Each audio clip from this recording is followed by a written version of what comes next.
Welcome back to my channel అండి. Swathi GNM health tips అండి. మీరు నిన్న మలేరియా ఫీవర్ గురించి ఎలాంటి లక్షణాలు వస్తాయి ఏంటని చూసారు కదండి. ఇప్పుడు ఏ ఫుడ్ తీసుకోవాలో ఏ ఫుడ్ తీసుకోకూడదో చెప్తానండి.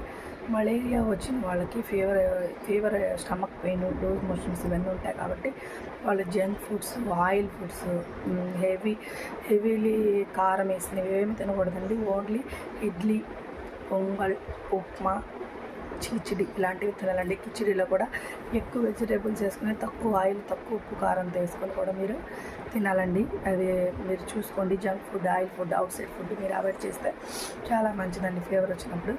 ఇంకో విషయం, మనం మామూలుగా మలేరియా ఫీవర్ వచ్చిన వాళ్ళకి చలితో కూడిన జ్వరం వచ్చింది కదా, దానివల్ల మీరు జాగ్రత్తగా ఉండాలండి. దాని క్లోరోఫిన్ అనే ట్యాబ్లెట్ ఇస్తారు. క్లోరోఫిన్ ట్యాబ్లెట్ ఇస్తారు. వేరే ట్యాబ్లెట్స్ కూడా ఉంటాయి అండి, అదొక్కటే కాదు.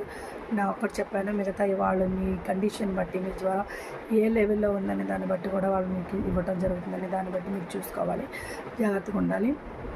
టైఫాయిడ్ ఫీవర్ గురించి కూడా మాట్లాడుకుందామండి. టైఫాయిడ్ ఫీవర్ కూడా చాలామందికి వస్తుంది. టైఫాయిడ్ ఫీవర్ ఎందుకు వస్తుంది అంటే కలుషితమైన ఆహారం, కలుషితమైన నీటి వల్ల వస్తుంది. అంటే కంటామినేటెడ్ వాటర్, కంటామినేటెడ్ ఫుడ్ వల్ల వస్తుందండి. మీరు జాగ్రత్తగా చూసుకోండి. ఇప్పుడు మామూలుగా విలేజెస్లలో వాటర్ వస్తాయి కదా, పంపులో నీళ్ళు వస్తాయి. 3 డేస్కి 1 టైం, 2 డేస్కి 1 టైం. ఆ వాటర్ వల్ల టైఫాయిడ్ ఫీవర్ ఖచ్చితంగా వస్తుందండి. ఏంటంటే ఇది నేను పర్సనల్గా అనుభవపడ్డాను కాబట్టి నేను చెప్తున్నానండి. నాకు బేబీ ఉంది.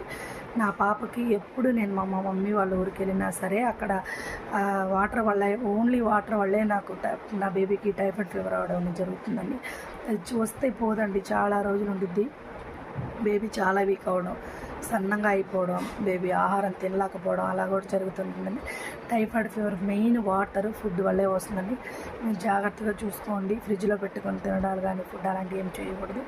వాటర్ మెయిన్, బబుల్ వాటర్, ఏ వాటర్ అయినా సరే అండి, ఆర్ఓ వాటర్ అయినా, బబుల్ వాటర్ అయినా, ఇంకే వాటర్ అయినా కాచి చల్లర్చి నీళ్ళు మాత్రం తీసుకోవాలి. అలా తీసుకుంటే ఖచ్చితంగా టైఫాయిడ్ జ్వరం నుంచి మనం తప్పించుకోగలమండి. టైఫాయిడ్ జ్వరం అనేది చాలా డేంజరస్ ఫీవర్ అండి.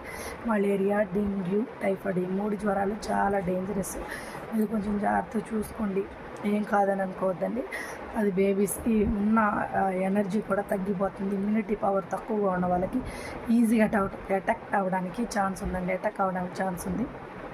మెయిన్గా చిల్డ్రన్స్లో, పెద్దవాళ్ళకన్నా చిన్నవాళ్ళలోనే ఇమ్యూనిటీ పవర్ అనేది తక్కువగా ఉంటుంది కాబట్టి త్వరగా టైఫాయిడ్ అవ్వడానికి కూడా ఛాన్స్ ఉంటుంది. మీరు చూసుకోండి. టైఫాయిడ్ ఆహారం వల్ల, నీటి వల్ల వస్తున్నాను. మీరు జాగ్రత్త చూసుకోండి. నెక్స్ట్ పార్ట్లో నేను టైఫాయిడ్ లక్షణాలు ఏంటి, టైఫాయిడ్ ఫీవర్ ఎంత లెవెల్లో ఉంటుంది, ఎలా ఉంటుంది అని దాని గురించి మాట్లాడుకున్నాను. Please like, share, subscribe my channel. Thank you friends.